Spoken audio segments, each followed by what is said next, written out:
Salut à tous, c'est votre frère Tchako le show dans le verbe. Donc nous revoici une fois de plus pour une exhortation dans Kalatambale, Bible, la Bible authentique sans erreur ni contradiction. Donc c'est la seule Bible authentique qui retrace l'histoire des patriarches, des matriarches noirs que vous appelez par exemple Moïse dans le Bible actuel. Mais là dans Kalatambale, dans Bible, c'est la véritable histoire de ces personnages qui ont réellement existé dans l'Afrique ancestrale. Donc si vous ne savez pas où se procurer Bible, où se procurer la Bible authentique, vous allez dans les éditions zululassan.com. Donc sans plus tarder, nous allons partager un enseignement puissant, un enseignement qui va édifier dans Kalatambale, dans Bible. Donc, pour cela, sans plus tarder, nous allons aller dans d'aller au chapitre 1. Donc d'aller qui est, on va dire, on le nomme Pierre dans les Bibles classiques. Donc ici dans Kalatambale, il s'agit de d'aller. Donc c'est le véritable personnage, c'est la véritable personne qui a existé également dans l'Afrique ancestrale. C'était un disciple, c'était un apôtre de Tchokisabé.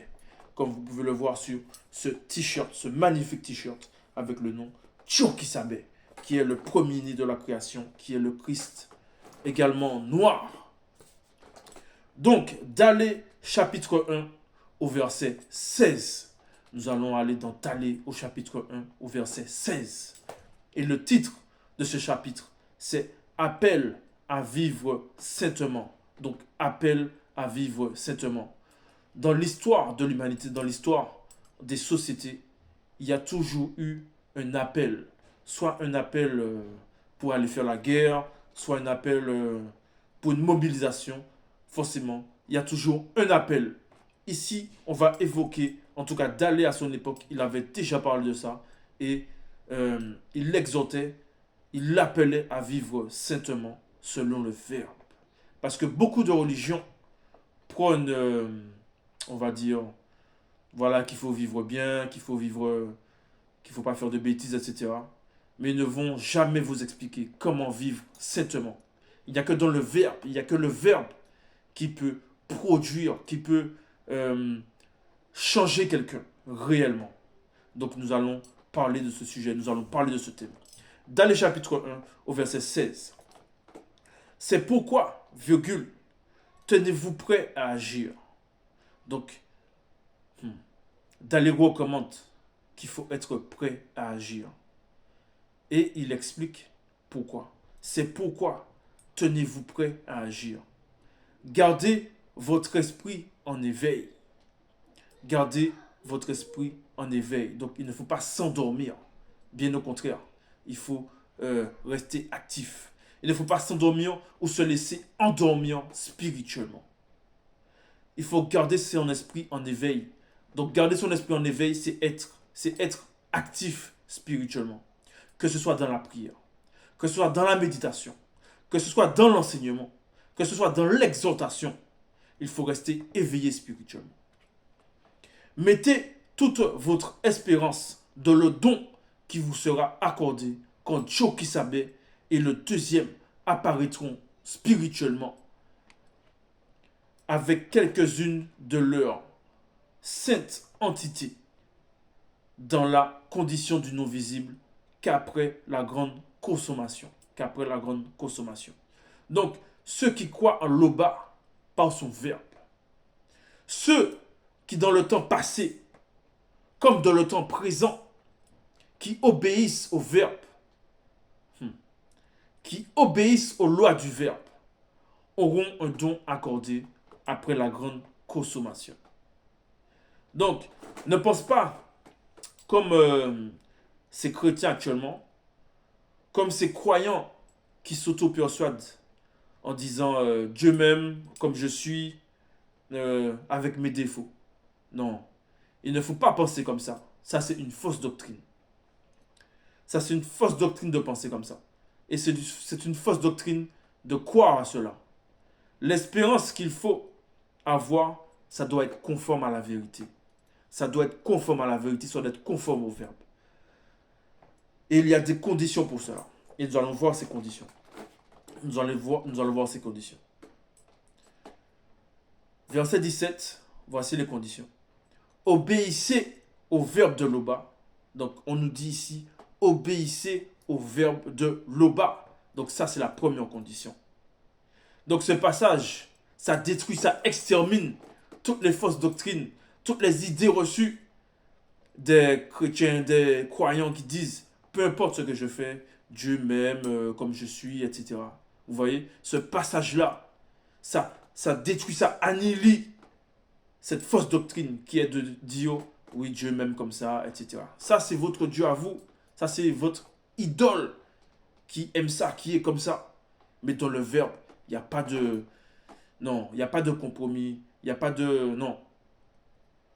Première condition, il faut obéir au verbe de Loba.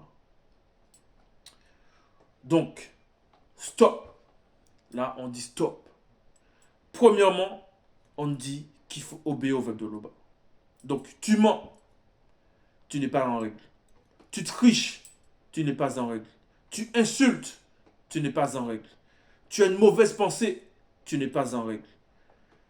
Donc, stop. Il faut arrêter de se justifier ou chercher des excuses. Oui, mais, non. Stop. Donc, on poursuit. Ne vous conformez pas aux désirs que vous aviez autrefois, virgule, quand vous étiez encore ignorant. Donc, ne vous conformez pas aux désirs que vous aviez autrefois, quand vous étiez encore ignorant. Donc, deuxièmement, le verbe opère en nous un changement. Le verbe opère en nous un changement. En tout cas, ceux qui veulent suivre le verbe, ceux qui veulent marcher selon la justice, selon la loi et préceptes du verbe. Et ce changement-là amène à la perfection, à la sainteté, d'où le titre de ce chapitre, appelle à vivre saintement. Donc les mauvais désirs que tu pouvais manifester avant de connaître le verbe de Loba, donc un désir de masturbation, un désir de jalousie, un désir de commettre une mauvaise action, tu ne dois plus ressentir cela. Tu ne dois plus ressentir ce genre de choses, parce que déjà, ça nuit à ta vie spirituelle. Et ce n'est pas compatible au processus de sanctification. Donc tu es là, dans le verbe, tu veux marcher, selon le verbe, tu veux connaître le bas, etc. Mais quotidiennement, tu fais que avoir des mauvais désirs, que faire des mauvaises actions. Donc au moment où tu vas sentir que, waouh, est-ce que je suis en train d'abandonner le verbe? Est-ce que tu vas sentir en toi une anomalie? C'est normal. Parce qu'avec le verbe, il n'y a pas de compromission. Et on ne peut pas se justifier. Donc toi qui écoutes cette exhortation, toi qui apprends à connaître le verbe et à marcher selon le verbe de Loba, ne trouve plus d'excuses à tes agissements. Non, ne trouve plus d'excuses à tes agissements qui ne sont pas selon le verbe. On poursuit. Mais soyez saints dans toute votre conduite, car Loba qui par son verbe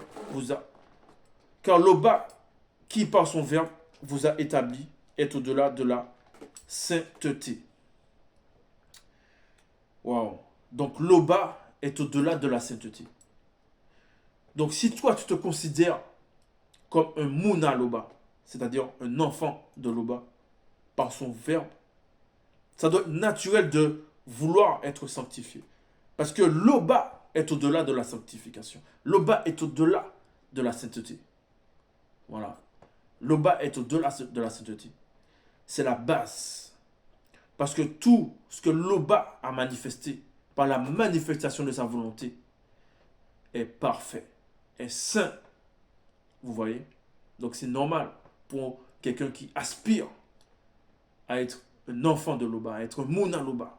C'est normal qu'il puisse chercher la perfection, qu'il puisse aimer la sanctification.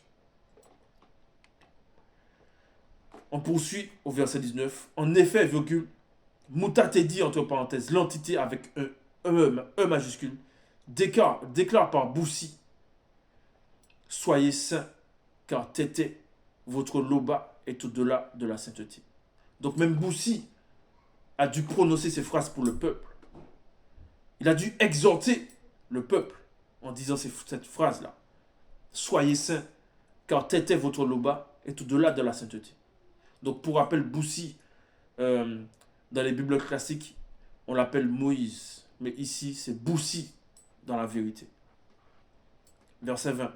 Dans vos prières, virgule, confiez-vous au verbe de l'Oba. Donc vous voyez, on a évoqué le sujet de la prière. C'est important pour rester éveillé spirituellement. Donc dans vos prières, confiez-vous au verbe de l'Oba. Donc se confier au verbe de l'Oba dans la prière, c'est faire confiance au verbe, se confesser, demander pardon, demander la force, le courage, la persévérance, l'amour pour le verbe. C'est ça, se confier au verbe dans chaque situation, dans chaque circonstance. Oui, tu te confies au verbe de l'Oba dans la prière.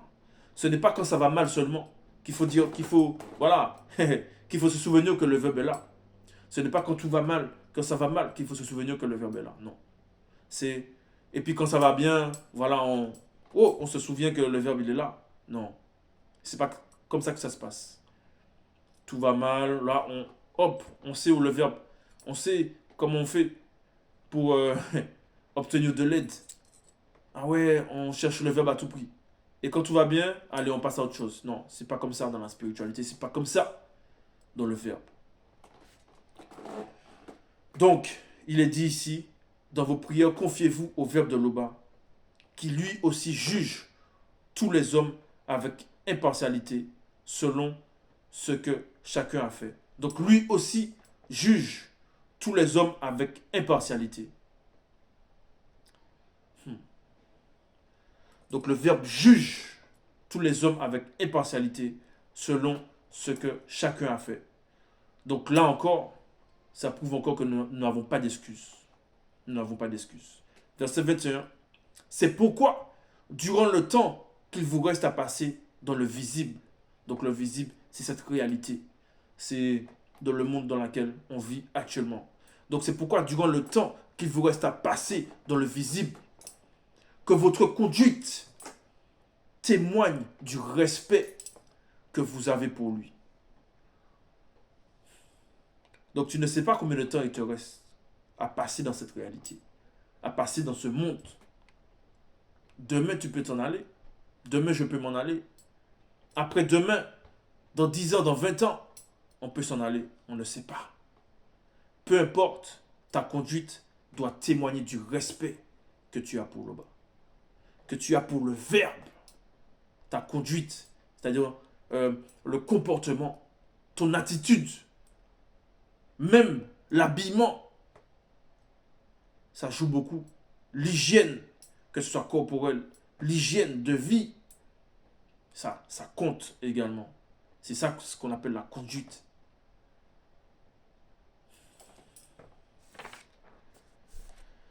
Le langage même, voilà, ça fait partie aussi de la conduite. Le langage. Est-ce que tu imagines un patriarche dire wesh, wesh, non. Le langage doit refléter la sainteté. Le langage doit refléter ce que tu as reçu du verbe. Verset 22. Vous savez en effet à quel prix vous avez été délivrés de la manière de vivre insensée que certains de vos ancêtres vous avaient transmise.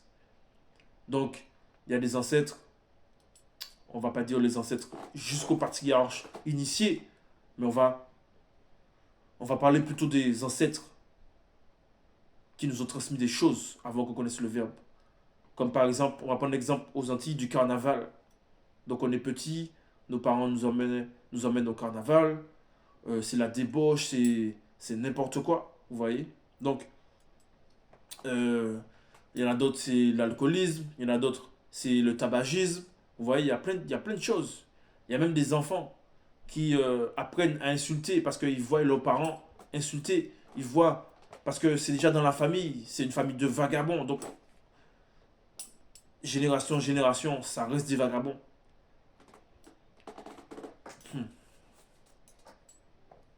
On poursuit, verset 23.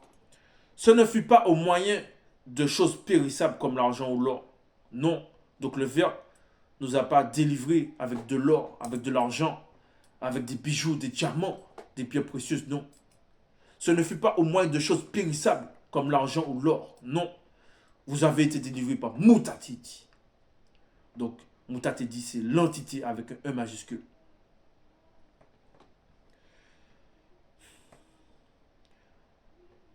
Verset 24. Loba n'avait pas destiné Tchokisabe avant la création du monde, comme certains corrompus le disent, à savoir. Parce qu'il faut savoir que au temps de Dalé, il y a des gens qui propageaient comme quoi des fausses doctrines que oui, Tchokisabe a été destiné pour que ce sens nous purifie, etc. Il y a des gens en fait corrompus qui disaient ce genre de doctrine. Donc, il disait quoi? Que Tchokisabe sauverait tous les hommes par son sang. Vous voyez, c'est ce genre de doctrine qui s'est propagé au fil du temps, mais sous différentes formes. Parce que vous allez voir, vous allez entendre les chrétiens dire quoi? Que Jésus est mort pour les péchés du monde et que par son sang nous sommes purifiés. Donc vous voyez, depuis l'époque de Dalé, cette doctrine existait déjà à cause des gens corrompus. Jusqu'à cette génération où les gens ils disent que voilà, Jésus est mort pour les péchés, par son sang nous sommes purifiés.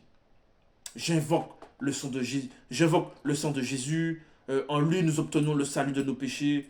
Donc c'est blasphème, ça c'est des blasphèmes. Donc à tous ceux qui croient en ce genre de doctrine démoniaque, sachez que vous êtes dans l'erreur et dans le mensonge.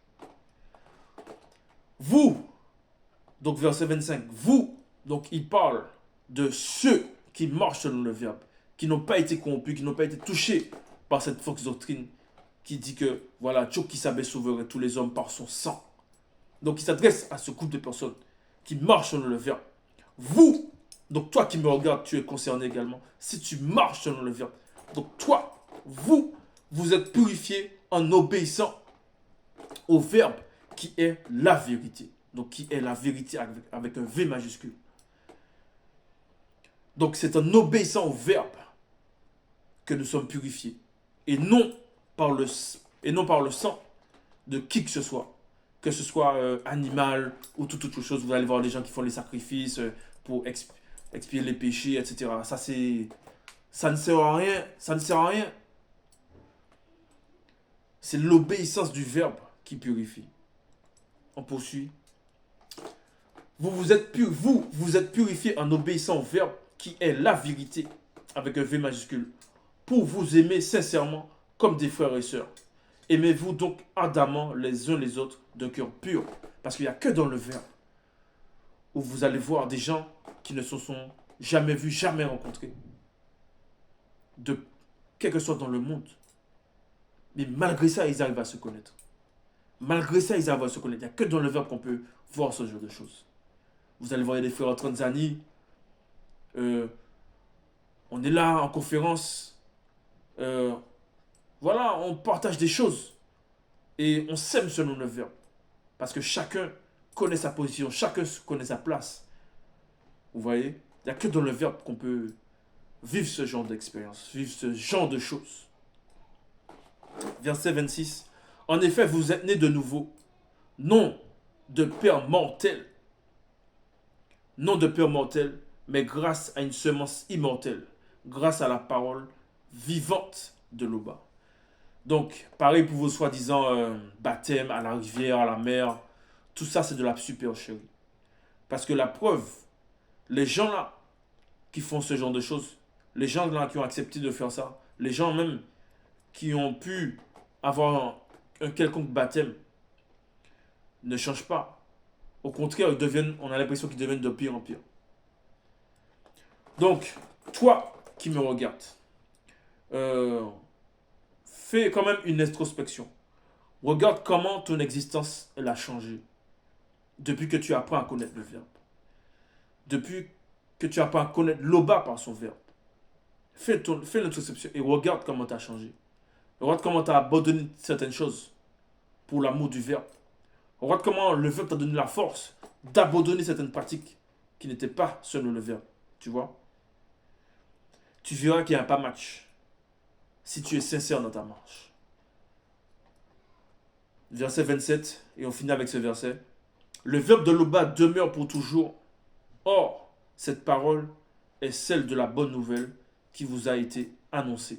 Donc cette bonne nouvelle qui nous a été annoncée en notre époque par Zulu Lassan, le seul enseignant, est là pour nous restaurer, pour nous sanctifier, pour le don qui nous sera accordé. Pour le don qui nous sera accordé. Et ce don-là, c'est quoi? C'est quand Joe Kisabé et le deuxième apparaîtront spirituellement avec quelques-unes de leurs saintes entités dans la condition du non visible qu'après la grande consommation. Donc voilà, c'était l'exhortation du jour.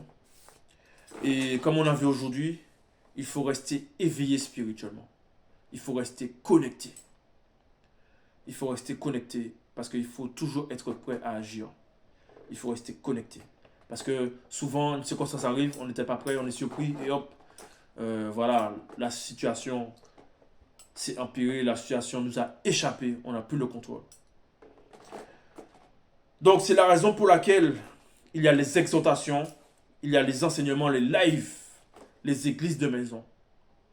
Donc c'est pour ça qu'il est important de cliquer sur la cloche de notification, de vous abonner à la chaîne, de partager les publications, de partager les vidéos, de partager les exhortations. Et aussi, un petit rappel, pour ceux qui veulent vraiment être à fond dans le verbe, je sais que vous êtes beaucoup, pour ceux qui veulent être des petits Zulu Lassan, sachez que la bergerie existe physiquement. Donc vous pourrez participer aux églises de maison, aux différentes activités selon le verbe. Et pour ça, vous allez sur la page La véritable histoire de l'homme noir. Vous écrivez en message privé. Voilà, vous dites que vous voulez intégrer la bergerie, que vous êtes sérieux et que vous voulez apprendre davantage sur le verbe. Donc ça, c'est possible. Donc nous sommes nombreux. Nous sommes nombreux à vouloir être des petits Zulu Lassan. Mais voilà, toi qui me regardes, qui n'a pas encore franchi le cap, qui veut être encore plus chaud, être à fond. Donc sache qu'il existe la bergerie. Donc n'hésite pas. Tu envoies un message en privé, en commentaire sur cette vidéo, que voilà, tu souhaites intégrer et le nécessaire sera fait. Si Loba le permet par son verbe. Donc c'était la vidéo du jour. On se retrouve pour une prochaine vidéo. Donc, entre-temps, tenez bon. Courage. Le verbe est là. Donc, on se dit à bientôt pour une prochaine vidéo.